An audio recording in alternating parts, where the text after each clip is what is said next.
ቶማስ ወደ እስር ቤት ሲገባ ለአንድ ዓላማ ነበር። እሱም እነዛ የሚወዳቸው ቤተሰቦችን ለማዳን። እዛ ሲሄድ ግን ያገኘው ነገር ሌላ ነበር። እስር ቤት ውስጥ መኖርም ከጠበቀው በላይ ከባድ ይሆንበታል። ይሁን እንጂ አሁንም ተስፋ መቁረጥ አልፈለገም። መሰናክሎችን አልፎ የሚስቱን ሕይወት ማዳን አለበት። ለሚወዳቸው ሰዎች ብሎ የከፈለው መስዋዕትነትን የሚያሳይ ፊልም ነው። አብራችሁኝ ቆዩ። ይህ በጭንቅላቱ ጀርባ የመስቀል ንቅሳት ያለው ሰው በእስር ቤት ውስጥ ካሉ እስረኞች በጣም አስፈሪው ነው። ሌሎች እስረኞችን መምታት ብቻ ሳይሆን ጠባቂዎችንም ይደበድባል። ለእነሱ ምንም ክብር ሳይኖረው ተጣልቶ እጆቻቸውን ይሰብራቸው ነበር። አብዛኛው ጊዜ ሰው ወደ እስር ቤት ሲገባ ጥፋቱን አርሞ በተቻለ ፍጥነት መውጣት ይፈልግ ነበር። ይህ ሰውዬ ግን ከእስር ቤት የመውጣት ፍላጎት ያለውም አይመስልም። ይልቁንም በጣም ከባድ ጥፋቶችን እያጠፋ አሜሪካ ውስጥ የሚገኘው በጣም አሰቃቂው እስር ቤት መግባት ይፈልግ ነበር። ያ የፈለገበትን ምክንያት በዛ እስር ቤት ቁጥር 99 የሚባል ክፍል አለ። የእሱ ዓላማ ወደዛ ክፍል መድረስ ነው። ቶማስ ይባላል። ከመታሰሩ በፊት ቦክሰኛ ነበር።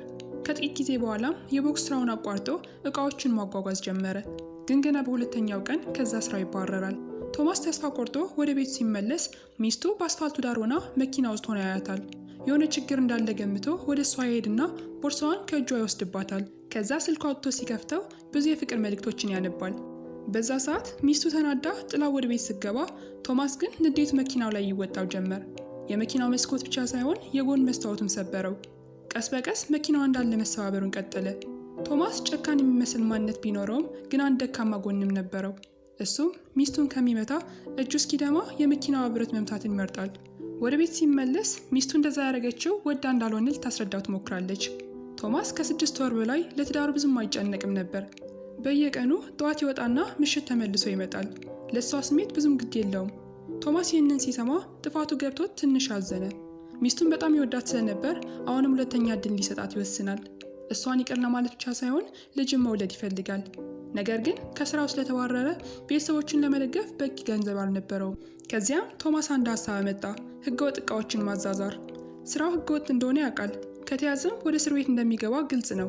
ነገር ግን ካለምንም ድፍረት የሚገኝ ሀብት እንደሌለ ለራሱ አሳምኖ ወደ ስራው ይገባል።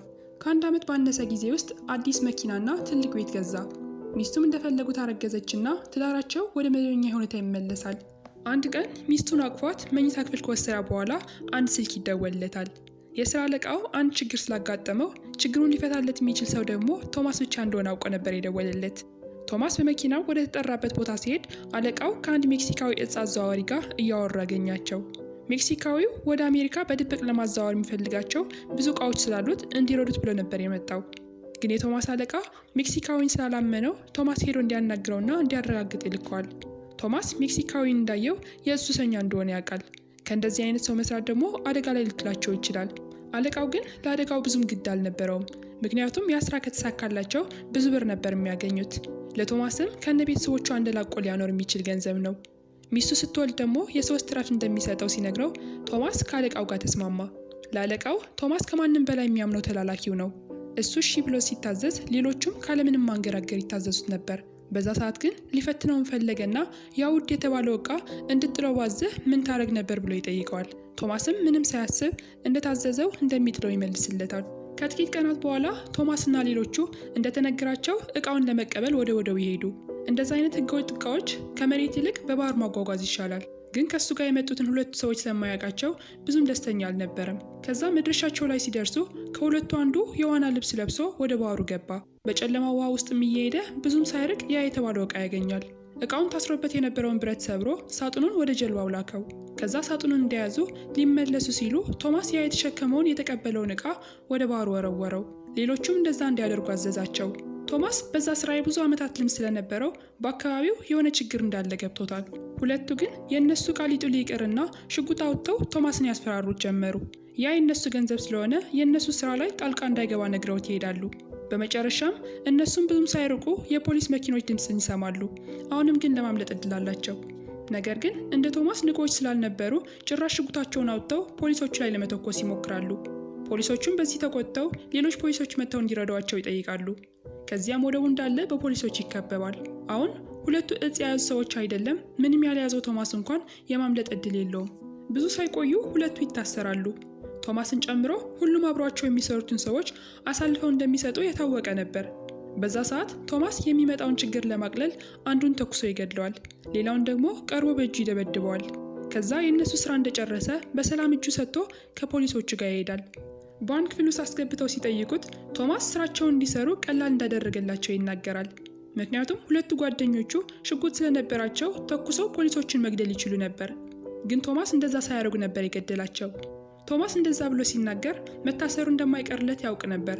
ግን ቢያንስ ቅጣቱን ለማቅለል ነበር እንደዛ ሲጥር የነበረው። ነገር ግን የፖሊስ አዛዡ ለምን እንደገደላቸው አስቀድሞ ያውቃል። ቶማስ ሰዎቹን የገደላቸው የእሱና የአለቃውን ምስጢር እንዳያወጡ ብሎ ነው። ለዛም ሁለት ምርጫዎችን ሰጠው። አንደኛው አለቃው ማን እንደሆነ መናገር፣ ሁለተኛው ግን የአለቃውን ጥፋት እሱ ተቀብሎ ቅጣቱም እሱ እንዲቀጣለት። ይህ ከ5 ዓመት በላይ እስራት ነው። ፖሊስ አዛዡ ይህንን ተናግሮ 5 ዓመት ከሚታሰር የአለቃው ስም ተናግሮ መውጣት እንደሚቀለው ሊያስረዳው ይሞክራል። ቶማስ ግን ምንም መልስ አልሰጠውም ነበር። አዛዡ ሌላ እድል ሊሰጠው ፈለገና የብዙ ተጠርጣሪዎች ስም ዝርዝር የያዘ ወረቀት እንዲሰጠው፣ ከዛ ቶማስ የሚያውቃቸውን እንዲያወጣ ጠየቀው። ቶማስ ግን ስሞቹን የሚያነብበት ትዕግስት እንደሌለው ይመልሳል። ለአለቃው በጣም ታማኝ ስለሆነ ቅጣቱን እንዲቀበልለት ይወስናል። በመጨረሻም የፖሊስ አዛዡ ሚስቱ በቅርብ ቀን ልትወልድ እንደሆነ እንደሚያውቅ ነገረው። ቶማስ ይህንን ሲሰማ በጣም ነበር የነገጠው። ምክንያቱም ቤተሰቦቹ ሁሌም ደካማ ጎኑ ነበሩ። ከዚያ ብዙም ሳይቆይ ነፍሰ ጡር ሚስቱ ልትጠይቀው ትመጣለች። ቶማስ የአለቃውን ስም ከተናገረ ከዛ የበለጠ ቅጣት እንደሚመጣበት ያውቃል። አሁን ለሚስቱና ለልጁ የተሻለ ህይወት ሲባል የእስር ቅጣቱን ለመቀበል ወሰነ። ከዛ ፍርድ ቤት ሲሄድ ራሱ ለመከላከልም አልሞከረም። ነገር ግን ጥፋተኛ መሆኑን ማመን አልፈለገም። ከዛ ግን በዳኛውና በፖሊሶች ስምምነት ቶማስ 7 ዓመት በእስር እንዲቀጣ ተፈረደበት። ነገር ግን የተከሰሰበት ክስ በሰው መግደል ሳይሆን በህገወጥ ንብረት ዝውውር ስለነበር ወደ ቀላሉ እስር ቤት ነበር የገባው። እንደገባ በመጀመሪያው ቀን ጠባቂዎቹ በእሱ ላይ ችግር ለመፍጠር ይሞክራሉ። ይዞት የመጣው ንብረቱን እየፈተሹ ሊቀልዱበት ሞከሩና ቀጥለው ይዘውት ወደ ክፍሉ ይሄዳሉ። ሁለተኛው ጠባቂ መጥቶ በነፍሱ ያስፈራራው ጀመረ። ቶማስ ግን ለነሱ ግድ ያለውም አይመስልም። ብቸኛው ሲያስጨንቀው የነበረው ነገር የሚስቱና የልጁ ደህንነት ነበር። እኩለ ሌሊት ሲሆን ጠባቂው ጮክ ብሎ እስረኞቹ ከክፍላቸው እንዲወጡ ያዛል። በዛ ሰዓት ቶማስ በከባድ እንቅልፍ ውስጥ ስለነበረ ቶሎ መነሳት አልቻለም። ከዚያም ጠባቂው ቶማስን የሚያሰቃይበት ምክንያት ያገኛል። መጀመሪያ ትልቅ መብራት አይኖቹ ላይ ያበራበታል። ቀጥሎ ደግሞ በእስር ቤት ውስጥ በጣም ጠንካራው ሰው እሱ እንደሆነ እየነገረ ያስፈራራዋል። ከዛ ቀን በኋላ ቶማስ የእስር ቤቱን ህይወት እየሰለቸው መጣ። በዛ ቀን አንድ ዶክተር የተባለ ነጭ ጸጉር ያለው ሰው ሊጠይቀው ወደ እስር ቤቱ መጣ። ሁለቱም ከዚህ በፊት ተገናኝተው አያውቁም። ቶማስ ለመጀመሪያ ጊዜ ሲያየው አይምሮ በጥያቄዎች ተሞላ።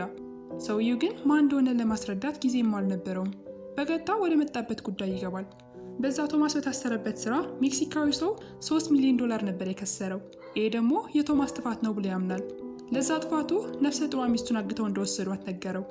እሷን ለማዳን ከፈለገ ቶማስ ወደ ሬድሊፍ እስር ቤት መዘዋወር አለበት። በሬድሊፍ እስር ቤት ክፍል 99 ብሪድስ የሚባል ሰው አለ። ቶማስ እዛ ሄዶ ብሪድስን ከገደለው ከቤተሰቦቹ ጋር እንደሚያገናኘው ቃል ገባለት። ካልሆነ ግን ያ ገና ያልተወለደው ልጁ ከእናቱ ማህፀን ከፍተው እንደሚያወጡት ይነግረዋል። ቶማስ በእንደዚህ አይነት አጋጣሚዎች እልኸኛ ሰው ነበር። ዛሬ ግን ለቤተሰቡ ብሎ የተነገረውን ይቀበላል። አሁን ወደ ሬድሊፍ ለመዘዋወር ምክንያት መፈለግ ጀመረ። ሬድሊፍ በጣም ጠንካራ እስር ቤት ስለሆነ ተራ እስረኛ ወደዛ አይላክም። ወደዛ ለመሄድ ብዙ ጉዳት ማድረስ አለበት። በዛ ሰዓት ቶማስ ወደ ክፍሉ ሳይመለስ ጠባቂውን ይመታል። ይህ ጠባቂ ከመጀመሪያው ቀን ጀምሮ ሲያስቸግረው ስለነበር ለቶማስ ጥሩ አጋጣሚ ነበር። እንደገና ቶማስ ቦክሰኛ ስለነበር ጠባቂው ራሱን እንኳን በደንብ መከላከል አይችልም ነበር። ደጋግሞ ከመታው በኋላ እጁን ሰበረው። በዚያን ሰዓት ሌሎቹ ጠባቂዎች ድምፁን ሰምተው አንድ ላይ ተሰብስበው መጡ። ቶማስ መጀመሪያ እጁን እንደሰጠ አሳያቸው። ነገር ግን ወደ ታችኛው ደረጃ ሲወስዱት ሌሎቹ ጠባቂዎችንም ደበደባቸው። በመጨረሻ ግን ሁሉም ተጋግዘው እጁን አሰሩትና ደጋግመው ደበደቡት። ራሱን እንኳን መከላከል እስከሚያቅተው ድረስ መቱት። ቶማስ በዚህ ቅጣታቸው በጣም ቢጎዳም ያ የፈለገው ነገር ግን አግኝተዋል። ወደ ሬድሊፍ እንዲሄድ ተፈርዶበታል። እዛ ሲደርስ የሬድሊፍ አዛዥ በፖሊሶች ታጅቦ ሊቀበለው ይወጣል። ሬድሊፍ እንደተወራለት እስር ቤት አልነበረም፣ የጋንግስተሮች ስብሰባ እንጂ። በጣም ጠንካራ ጥበቃ ነው ያለው። እዛ የሚሰሩ ፖሊሶችም ሙሉ በሙሉ የታጠቁ ናቸው። ከዚያም አዛዡ ቀስ ብሎ ወደ ቶማስ ቀረበ። በጣም ኩሩ ሰው ነው። ወደዛ እስር ቤት የሚመጡ እስረኞች ለእሱ እንደ መጫወቻ ናቸው። ቶማስ ትንሽ ችግር ለመፍጠር ቢሞክር እንኳን ከኋላ ያሉት ጠባቂዎች በአንድ ሰከንድ ውስጥ ይገድሉታል። እንደዛ ቢያደርጉ ትርፍ ክፍል ይኖራቸዋል ብቻ ሳይሆን የምግብ ወጪም ይቀንስላቸዋል። ንግግሩን ከጨረሰ በኋላ የቶማስን ልብስ መሬት ላይ እንዲያደርጉ ታዘዛቸው። ይህ አቀባበል ወደዛ እስር ቤት የሚመጡ እስረኞች የሚደረግላቸው አቀባበል ነው። ወደ ውስጥ ሲገቡ ቶማስ በመጀመሪያው እስር ቤት ያደረገውን ነገር ያነባሉ። በምን ምክንያት ወደዛ እንደመጣ ሲያውቁ ወደ አስቸጋሪው ክፍል ወሰዱት። በጣም ጨለማ ክፍል ሲሆን መጸዳጃ ቤቱ እየፈነዳ ያስቸግራል። እነሱም ወደዛ ክፍል ያስገቡት የእስር ቤቱን ክብደት ለማሳየት ብለው ነበር። እዛ 2 ሳምንት ይቆይና ባህሪውን እንደገና አይተው ወደ ተሻለ ክፍል እንዲያስገቡት ነበር የወሰኑት። ነገር ግን በክፍል ውስጥ ያለው ሽታ በጣም ጠንካራ ከመሆኑ የተነሳ ቶማስ ልብሱን አውልቆ አፍንጫውን ሸፈነበት። እዛ ተዘግቶ ለጥቂት ሰዓታት ካሳለፈ በኋላ አንዳንድ እንቅስቃሴዎች ለማድረግ አስወጡት። ቶማስ ሲወጣ መጀመሪያ ያደረገው ነገር አዲስ ጓደኛ ማፍራት ነበር። ከዚያም አዲሱን ጓደኛውን ብሪጅስ የሚባል ሰው በእስር ቤት የሚያውቅ እንደሆነ ጠየቀው። ያ ልጅ ግን እንደማያውቀው መለሰለት። ቀጥሎ ሁሉም በክፍል 99 ያሉ ሰዎች በከባድ ወንጀል የተፈረደባቸው እስረኞች ናቸው። በኖርማል ቀን እንቅስቃሴ እንዲያደርጉ እንኳን አይፈቀድላቸውም። ቶማስ ይህንን ሲሰማ ወደ ክፍል 99 ለመግባት ትልቁን ጥፋት ማጥፋት እንዳለበት ተገነዘበ። ደረቱን ነፍቶ በዛ ተሰብስበው ወደ ነበሩት ሰዎች ይሄዳል። የሚያውቃቸው ሁሉም ስድቦች እያነሳ ችግር ለማንሳት ሞከረ። እሱ የፈለገው ሰዎቹ ከሱ ጋር እንዲጣሉ ለማድረግ ነበር። በህይወቱ ተሸንፎ ስለማያውቅ እነዚህም ሰዎች ትልቅ ችግር እንደማይሆንበት ያውቃል። በ3 እንቅስቃሴዎች ብቻ ያሸንፋቸዋል። ከላይ ያለው ጠባቂ ሽጉጡ ሲያነሳ እንኳን የመጨረሻውን ሰው እየደበደበ ነበር። ሬድሊፍ በገባ በመጀመሪያው ቀን ይህንን ችግር ይፈጥራል። ጠባቂዎቹ መጥተው ሊያስቆሙት ሞከሩ፣ ግን አልቻሉ። በመጨረሻ አዛዡ መጥቶ ያዘው። ቶማስ የፈለገውም ያ ነበር። ለረዥም ጊዜ ሲፈልገው የነበረው ክፍል 99 አሁን ሊገባበት ነው። ፊቱን ሸፍነው ሲወስዱት ቶማስ በጣም ደስተኛ ነበር። እነሱ እየመሩት እሱ እየተከተላቸው ይሄዳሉ። እዛ ሲደርስ ያየው ነገር ግን ከጠበቀው በላይ ነበር። የክፍሉ ግድግዳዎች በተለያዩ ከባባድ ዕቃዎች የተሞላ ነው። አንድ እስረኛ ለመጀመሪያ ጊዜ ወደ ክፍሉ ሲገባ የኤሌክትሪክ ቀበቶን ለማድረግ ይገደዳል። ለ1 ወር ሙሉ ከኤሌክትሪኩ ጋር ሲንቀሳቀስ ይኖራል። የሆነ ጥፋት ካጠፋ አንድ ጊዜ ብቻ ሪሞቱን ነክተው ኤሌክትሪኩ ሙሉ አካሉን ሾክ እንዲያደርገው ያደርጋሉ። የኤሌክትሪኩ ንዝረት በጣም ጠንካራ ከመሆኑ የተነሳ እንደ ቶማስ ያለ ሰው እንኳን ሊቋቋመው አይችልም ነበር። ይባስ ብሎ የክፍሉ ወለል እንዳለ በጥቃቅን ብርጭቆዎች ተሞልቷል። ከዛ ቶማስን ማዘዝ ሲፈልጉ ሪሞቱን ነክተው ሾክ ያደርጉትና ብርጭቆዎች ላይ እንዲወድቅ ያደርጋሉ። ያኔ 2 ስቃይ ይሆንበታል። ቶማስ ወደ ክፍሉ ከገባ ገና 1 ሰዓት እንኳን አልሆነውም። ነገር ግን እስካሁን ያጋጠመው ህመም በህይወቱ ሙሉ ካጋጠመው ህመም በላይ ነበር። ግን ደግሞ ያቺ የታገተች ሚስቱ እሱን እየጠበቀች ነው። እሷን ለማዳን የቻለውን ሁሉ ያደርጋል። በሌላ በኩል ቶማስን ወደ እስር ቤት ሄዶ ያየው ዶክተር ወደ ነፍሰ ጡሯ ሚስቱ ይሄዳል። በዛም ሌላ ዶክተር ጠርቶ ምርመራ እንዲያደርግላትና ህፃኑ ከሆዷ ውስጥ እንዲወጣ ያዛል። ሌሊቱ አልፎ ጠዋት ሲሆን አንድ ጠባቂ ቶማስን ይጠራዋል። ትላንት ቶማስ የደበደበው ጠባቂ ነበር። አሁን ቶማስ በኤሌክትሪክ ስለታሰረ በቀሉ እንዲወጣ ነበር የመጣው። ሪሞቱን በተደጋጋሚ እየነካ ያሰቃየው ጀመር። ግን ስቃዩ በዛ አላበቃም። ወደ አንድ ትልቅ ክፍል ወስዶ ምስጢሩን ሁሉ ነገረው። ባለፈው ያ የሜክሲካዊ እዝ ሲያዘዋውር ሲያዝ ፖሊሶቹ ሜክሲካዊን ይዘውት ነበር። አስረውም ወደዛ እስር ቤት አመጡት። ነገር ግን ብዙ ገንዘብ ስለነበረው ጠባቂዎቹን ጉቦ ሰጥቶ ቶማስ እንዲፈልጉት ያደርጋል። ወደ ብሪጅስ ተብሎ የተነገረውም ተልዕኮ የውሸት ነበር። ብሪጅስ የሚባል ሰው የለም። ቶማስ ወደ ክፍል 99 እንዲመጣ ብለው የፈጠሩት ተንኮል ነው። ያ የእጽ ዝውውር በፖሊሶቹ ሲያዝ የሜክሲካዊ ህይወት በጣም ነበር የተጎዳው። ለዛም ነው ቶማስ ያለውን ነገር ሁሉ እንዲያጣ የፈለጉት። አሁን እጃቸው ውስጥ ስለገባ ቶማስ ምንም ማድረግ የሚችለው ነገር የለም። እነሱም ግን በአንዴ መግደል አልፈለጉም። ደጋግመው ሊያሰቃዩትና በመጨረሻ እንዲገድሉት ነበር የፈለጉት። ሚስቱንም መሞት እንዳለባት ቀድመው ወስነዋል። ከብዙ ድብደባ በኋላ ቶማስ ራሱን ስቶ ይወድቃል። ድጋሚ ሲነቃ አልጋ ላይ ሆኖ በከባድ ስቃይ ነበር። መጀመሪያ ወደዚህ ሲመጣ ዓላማው ሚስቱን ለማዳን ስለነበር ከነሱ ጋር መጣላት አልቻለም ነበር። ደጋግመው ሲደበድቡትም ምንም እያደረገ አልነበረም። አሁን ግን እነሱ እንዳሉት ቢያደርግ እንኳን ሚስቱና ልጁ እንደማይለቋቸው ያውቃል። ለዛም ዝም ብሎ ከመሞት የቻለውን ሞክሮ መሞት እንዳለበት ይወስናል። ከዛ ጊዜ ጀምሮ በቀሉን ሊወጣበት የሚችል ፕላን ማሰብ ጀመረ። መጀመሪያ ግን የኤሌክትሪክ ቀበተው እንደምንም ብሎ መፍታት አለበት። ካልሆነ ሁሉም ጥረቱ ዜሮ ነው የሚሆነው። ትልቅ የሚከላከልለት ልብስ ሆዱ መሃል ካረገ በኋላ ጥበቆቹ እስኪመጡ ይጠብቃቸው ጀመር። ከዛ እንደተለመደው አንድ ጠባቂ መጥቶ ይዞት ወደ ሰፊው ክፍል ይወስደዋል። በመንገዱ መሃል ያ ጠባቂ የኤሌክትሪኩን ሪሞት ሲነካው እየሰራ አልነበረም። ከዛ ቶማስ ተመልሶ ሲመታው ባንዴ ነበር የወደቀው። አሁን ኤሌክትሪኩ ቶማስን ምንም እየጎዳው ስላልሆነ በምንም ሊያሸንፉት አይችሉም። መጀመሪያ ሁለቱም ጥበቃዎች እሱ ታስሮበት ወደ ነበረው ክፍል አስገብተው ቆለፈባቸው። ከነሱ ቁልፉን ተቀብሎም የራሱን እስራት ፈታበት። አሁን ሁሉም ነገር ማለቅ እንዳለበት ወሰነና ወደ ሰፊው ክፍል መሄድ ጀመረ። እዛ ሲደርስ አንዱ በካራቴ ሊመታው ይሞክራል። ያ ግን ለቶማስ የህፃን ጨዋታ ነበር። አንዴ ከመታው በኋላ ተመልሶ ችግር እንዳይሆንበት አንገቱን በእግሩ ረገጠው። አሁን 2 ይቀራሉ። በጣም ስለፈሩ ከሱ ጋር ሊጣሉ አልፈለጉም ነበር። ነገር ግን ላለቃቸው መከላከል ስለነበረባቸው ተነስተው መደባደብ ጀመሩ። ግን ከሰከንዶች በላይ መቆየት አልቻሉም። መጨረሻቸውም ወድቆ መቅረት ሆነ። አሁን የቀረው ሜክሲካዊ ዕፅ አዘዋዋሪ ነው። በጣም ስለፈራ በግድግዳው ተደብቆ ነበር ሲያየው የነበረው። እጁ ላይ ስልክ ነበረውና ተላላኪዎቹ ጋር ደውሎ በአንድ ሰዓት ውስጥ መልሶ ካልደወለላቸው የቶማስ ሚስትን እንዲገድሏት ነገራቸው። ይህ ንግግሩ ቶማስን ያስፈራዋል ብሎ አስቦ ነበር። ለቶማስ ግን ይህ ንግግር በቀሉን በደንብ እንዲወጣ ነበር የገፋፋው። በተደጋጋሚ ሲደበድበው ሜክሲካዊው በስቃይ መሬት ላይ ይገለባበት ነበር። አሁን ምንም ስልጣን እንደሌለው ያውቃል። ቶማስ ያዘዘው ነገር ካላደረገም መሞቱ አይቀርም።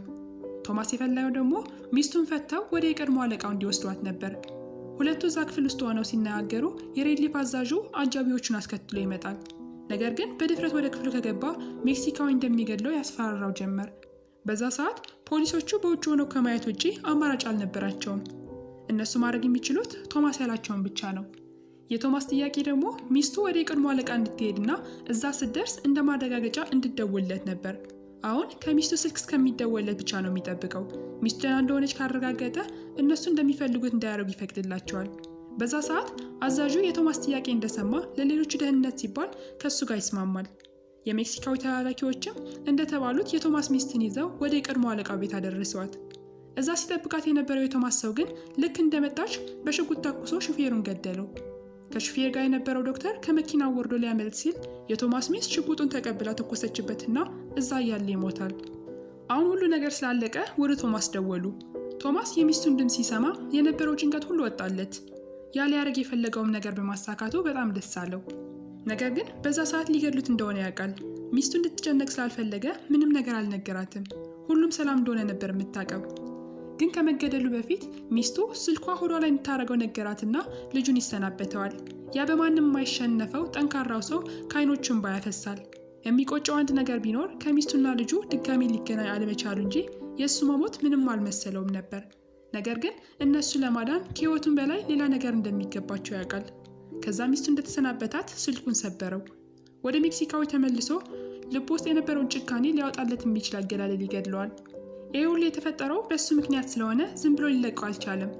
ከዛ ሜክሲካዊ ሲሞት አዛዡ ፖሊሶቹን ይዞ ወደ ውስጥ ገባ። እስካሁን ውጭ ላይ የነበሩት የእሱን ህይወት ለማዳን ብለው ነበር። አሁን ግን ውጭ ሆኖ የሚከላከሉለት ሰው የለም። አዛዡ ሽጉጡ ይዞ ወደ ውስጥ ሲገባ ቶማስ እጁ ራሱ ላይ አድርጎ ነበር። ምንም ሳይመስለው ሞቱን ተቀበለ። እሱ እንደፈለገው ፍጻሜው ባያምርም ቤተሰቡን ለማዳን የእነሱ ህይወት ለማትረፍ ቁጭት የሌለበት ሞት ይሞታል።